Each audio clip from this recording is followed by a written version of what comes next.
You again. I met you at the pub the other night, didn't I? I've told you a face like yours stands out from the masses.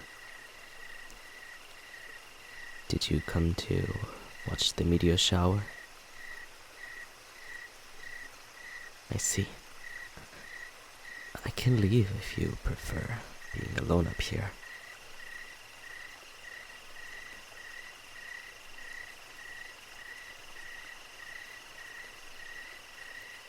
Are you sure? You're quite daring, stranger. How very unusual. But if you don't mind, I'll gladly keep you company.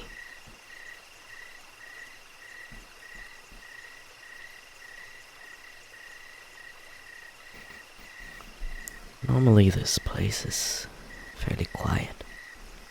A few teenage couples every now and again, but they don't tend to stay long. It's a shame, really.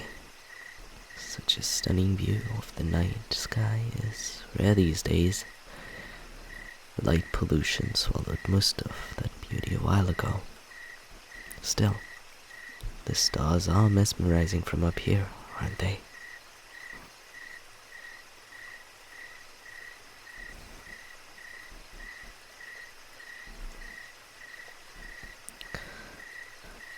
Back in the day, people believed they were the souls of the deceased watching over their relatives at night, and that the moon was the one guarding them all.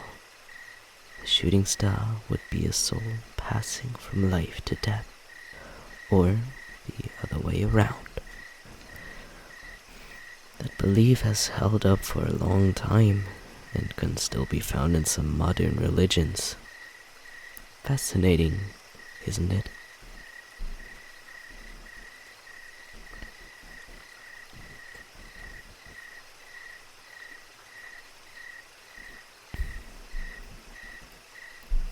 That reminds me of a story. Would you be willing to hear it? It'll still be a little while before the meteor shower reaches its height, so we might as well pass the time a bit. It's an old legend stemming from an ancient belief. A story of two gods in a curious young world.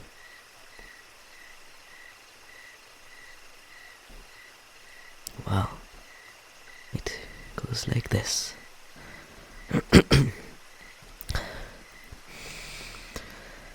Once upon a time, a very, very long time ago, before things had names, and when people were nothing but a vague whisper of the future, there were two siblings, one heart and one soul.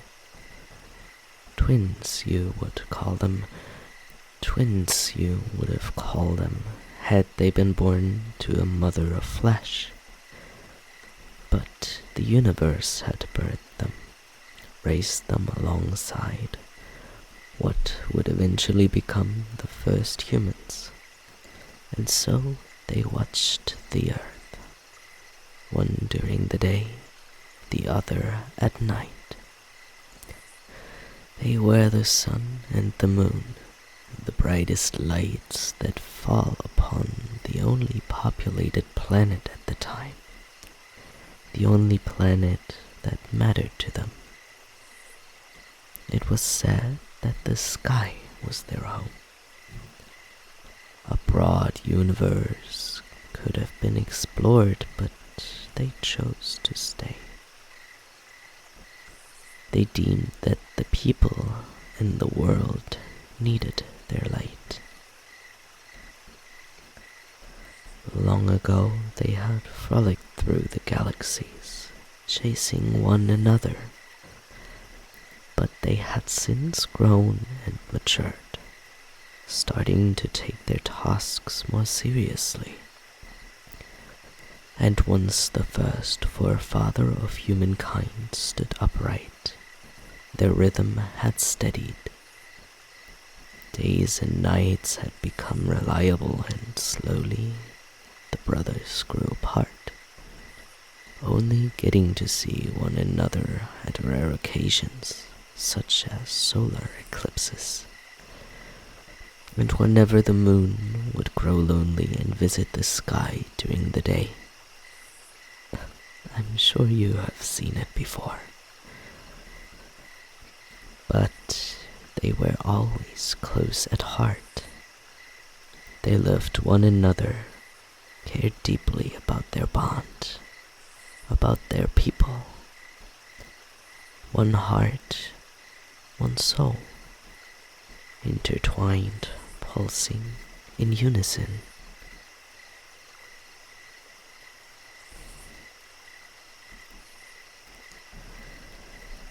Humanity grew to worship these gods, the safety they offered, the blessings they brought. They were grateful, lived and died in harmony, to be reborn once their time had come to live again. The god of the moon shepherded the souls of the dead within the night sky. They were the stars, shining brightly until he sent them back down to earth. In their time, the sky was littered with beautiful specks of light, a sight no modern human could even begin to imagine. It's a bit funny if you think about it. Nowadays, many people associate darkness with evil. Most gods of winter and snow are considered cruel, and the only offerings they receive are a bargain for peace. Back then, the god of the moon was respected and loved. The people understood that every night was necessary to rest, that during winter, plants could regain their energy to feed humans once more. He was the deity of replenishing, reviving, and resting, of the moon, the cold, and the night. And the people prayed to him, not to be kind to them or hold himself back to keep them alive. No. They prayed to rest well, prayed for him to protect all the plants, cover them under his blanket of snow so that they could grow back even stronger, prayed for the animals to be slow and the food to be plenty.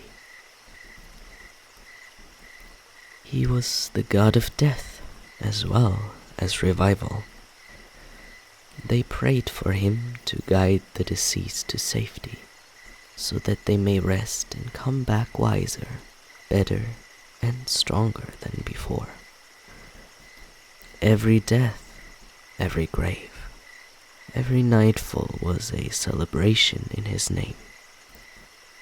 Offerings were burned, gifts were exchanged, a last honor bestowed upon the dead. His brother, on the other hand, was prayed to at birth, every sunrise, before every hunt and every meal. He was the god of light, growth, and fire. He was the warm summers that brought ripe fruit, the bright days of hunting and dancing. He was the middle, life and physical growth, the day, the warmth, the energy. The god of the moon was everything around that, the spiritual and unseen side of things, yet no less worshipped. He was the life beyond, all that came before and after. They were complementary and Everyone knew that. One guarded during the day, the other at night. One guided them in life, the other in death. Wisdom, growth, development, and return. A steady cycle. And so it went for a few 100 years. The first gods, the only ones, for a little while. Though eventually, the god of the moon began to grow lonelier, guarding during night time when most were asleep, watching them all alone. I do believe they had been growing apart then already, considering they would only meet so rarely. Yet, still they were brothers, despite everything. They were a team, connected by the blood of the universe within their holy veins. The only beings that could understand each other's troubles.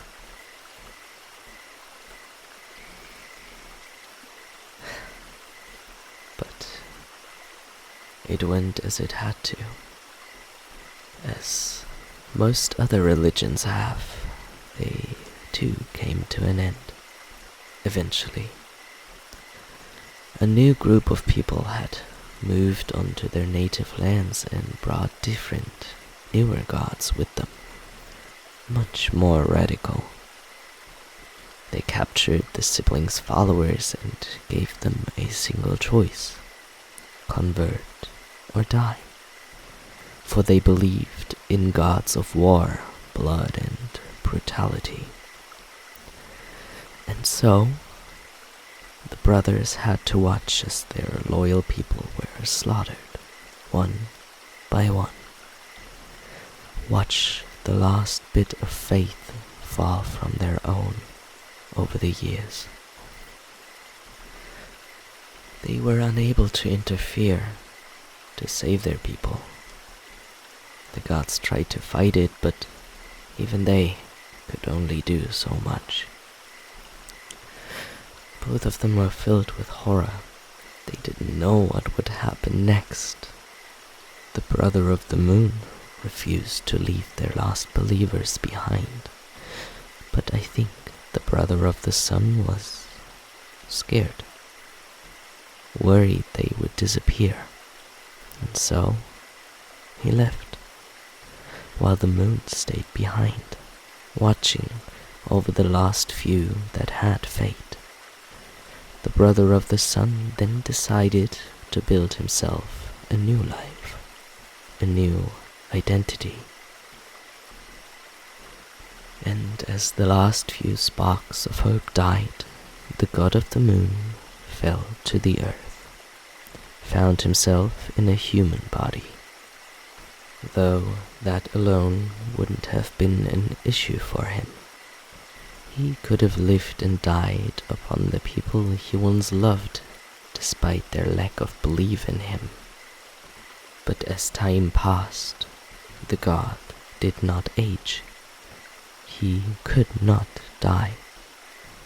The god of the moon was damned to walk these crumbling paths until they fell apart, and then some more.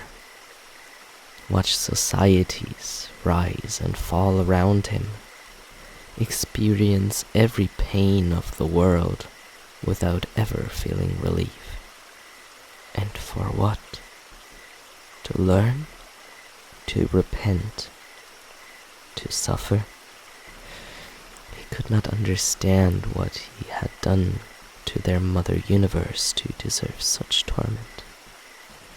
Walking throughout the world for thousands of years, alone. About 70,000 to be precise. But as time went on, he could not help but grow distant. After a couple millennia, he went to visit the churches of his brother's new followers. He tried praying to their god, but did not get an answer, though most of them never did, to be fair. He even read some of the scriptures, but, well, never mind. For the rest of eternity, the god of the moon was cursed to wander the earth, watching what had come of his once beloved humans. Of course, they did not recognize him.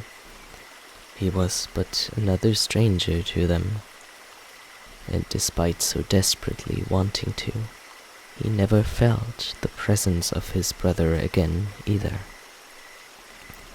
So he was left stranded in the mortal realm, unable to die, unable to help, unwilling to pick up a new face, stuck for eternity, left to wonder why his brother would just abandon him, all alone for the first time in his existence. That is how it often goes, isn't it? Believing that you know a person, that you can trust them, until something happens and they change. I don't believe the god of the sun meant any harm to his brother, but still, I fail to understand why he never came back. Maybe he found a way to die, though ultimately, death isn't really an option for a fallen god, even if they walk the earth in a human form. That's because a form is all it is, a disguise. They're not human and never will be. It's a lonely endeavor, but that's what one gets for being forgotten. His brother, on the other hand, might still have power. Maybe he resides in whatever castle his followers dreamed up, feeling no need to visit the earth. Perhaps he had abandoned humanity as he did with his brother, or he rose above the sky, like the grand overlord he dreamed to be.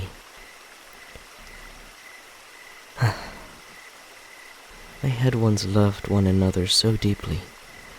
Envy or wrath were foreign to them, and they ruled their people kind and fair, side by side.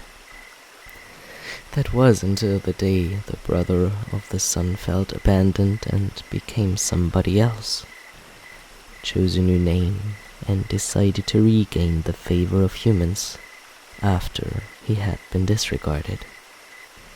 The god of the moon never dared to follow in those footsteps. He'd given up on that idea. He did not want to be something new.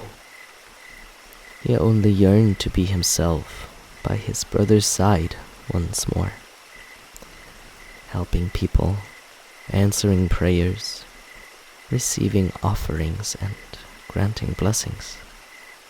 But that was impossible, even if people began believing in them again.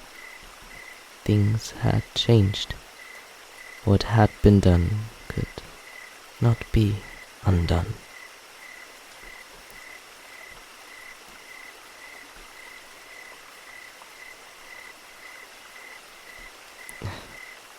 I'm sorry.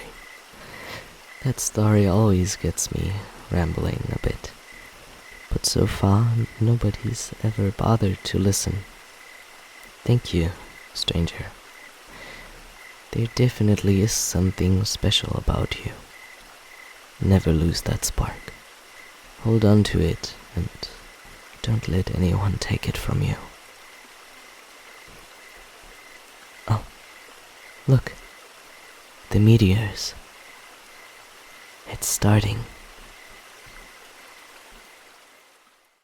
Thank you so much to Pandora Heart as well as all the other Patreons that have decided to support me. Thank you for being the motivation that keeps me going. And good night.